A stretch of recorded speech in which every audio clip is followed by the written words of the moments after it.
No, I just mean, GG. objectively, guys, we'll bring up the analysis board real quick. Objectively, that endgame should have been a draw, so I apologize for me and Anish getting a little distracted. It but was always slightly unpleasant though, yeah, from the start. yeah, Slightly unpleasant. I guess there were, you're right, there were more weaknesses for white to deal with than first met the eye. The pawns being stuck on the same color square as the bishop.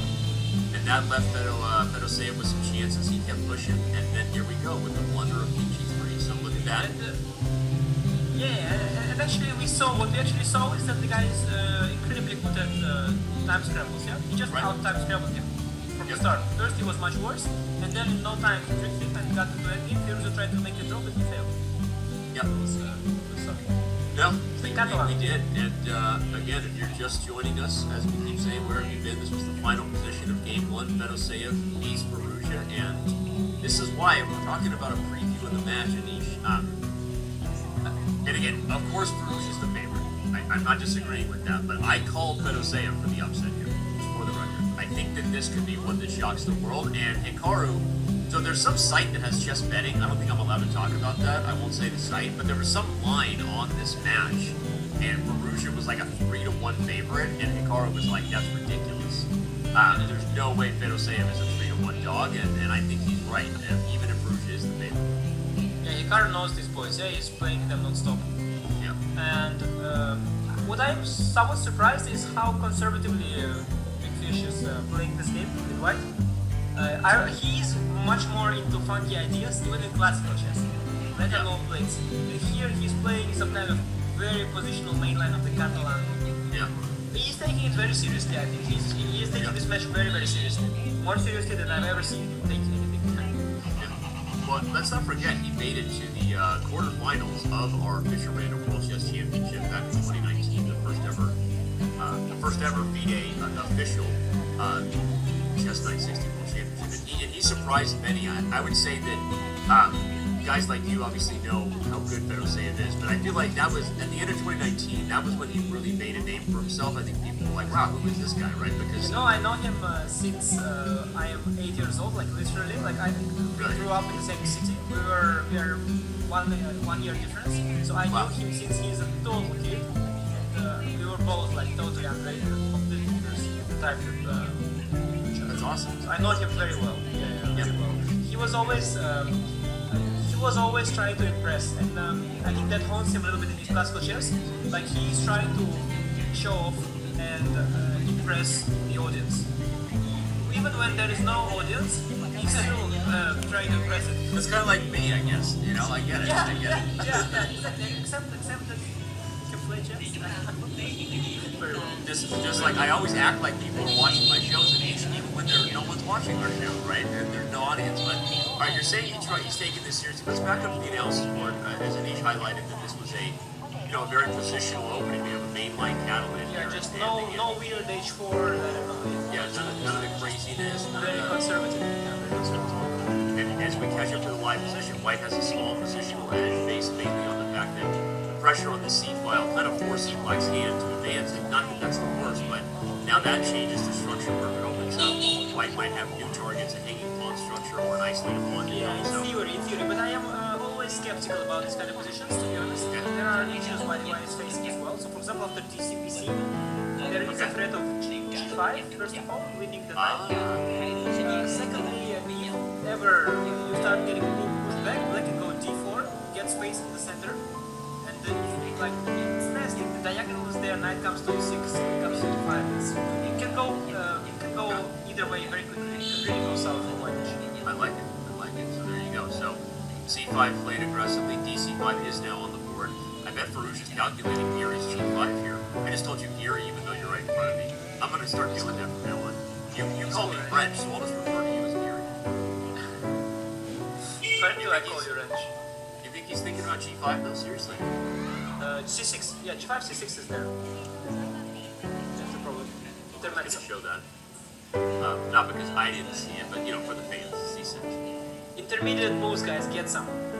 Intermediate moves, don't make the 80s mistake. Alright, so here comes knight to D3. He removes the idea that G5 would put a piece, and he's putting immediate pressure on the pawns. Yeah, I want to do something funky with black, but I don't quite see yet what to worst case I can play queen b6, just to defend the pawn. Yeah. So it Plays it right as you say it. By the way, sorry, so great comment the from line board is Facebook. there, yeah? Facebook just said, I like Anish Giri's commentary. Who said it? Facebook? Someone from Facebook. From Facebook? Does it still exist? Well, you know, Facebook really puts a lot of effort into checking that all their accounts are real people and not just, you know, corrupting and influencing society. Facebook really cares about that. Okay, yes. Anyway, queen b6. Here we go. Trades. So this is a good move, right? I'm asking for a friend. Positionally, you want to remove pieces when you have potential targets here, right? This is good. Yeah. So it is super concrete. C4 will have a problem. I mean, it's positionally, it's just a complete position. It's not about all this blah blah. The C4 will come, then take, knight to f4, pawn is hanging. Probably there is something in return. There is some long diagonal. It's not really the moment to philosophize. Just make moves calculated. Fedoseev is up a minute on the clock and up one on the scoreboard. Again, he just won the first game. If you're tuning in a little bit late, we're expecting a thriller today. This is going to be an exciting finish between Firouzja and Fedoseev. These guys are super strong. Could be a final sometime Tuesday, but this matchup. Here we go. We've got Carter, that's a 23-month sub. That's a 2-year sub right there. Thank you so much for the support. Alright, knight f4, queen c6 is met by bishop g2. Don't get your hopes up, Anish. I know how you feel about long diagonals. Okay? Knight g6 is what I want to play. I want to get rid of that knight. Let's analyze it. Actually, is that My man will play knight g6. if knight g6 takes, do you have an inner no? Yes, maybe. No need. I mean, you'll play anyway f3. I don't think there is. I want to just recapture with the pawn or the queen. And you cannot capture on c4 because e2 is hanging. And otherwise, you don't really have, like, you can play f3 always. But on this, I don't know. I mean, what does it give you? I can protect c4 pawn if I want. I mean, it's, there's not even a threat. Like, it's okay. I like this knight g6. Like, it's okay. He's thinking about something funky. No, bishop a6 is kind of ugly, but it's very ugly actually. Yeah, that's an odd move, right? That's not the diagonal. But he wants to defend the c4 pawn. Maybe knight g6. Maybe he wants to play for a win. Okay, he wants to play for a win, of course. He's behind the match already. He's feeling uncomfortable already with the start. Yeah, he wants to be in the driver's seat from start to finish. But this is a good move. If you head to e3, c4 with the bishop I'm wondering. e3 is really irritating. It holds. Queen c5 is the natural move, no? Okay, queen a5 also. Queen g5 is met by king h8. There is no tricks there, I guess. That's so nasty. I love how you see tactics because I don't see those anymore. It's so cool. Anymore? You ever used to? Come on. Stop it. Alright, let's show Queen g5. Queen g5 is a quick shot by Anish because it threatens to move the knight and win the lady, but king h8 and you've sort of self-pinned your knight. Anish, so good at tactics, this guy. Alright, rook d1 is played. Beautiful coordination by white. Beautiful coordination by white. You know what I'm envisioning? Like, if ever my knight comes on c3, so nicely blocks the c-pawn in some endgame. It's going to be so beautiful if I ever get to an endgame. Right. Like this bishop on a6 is such a down piece. It's staring up its own pawn.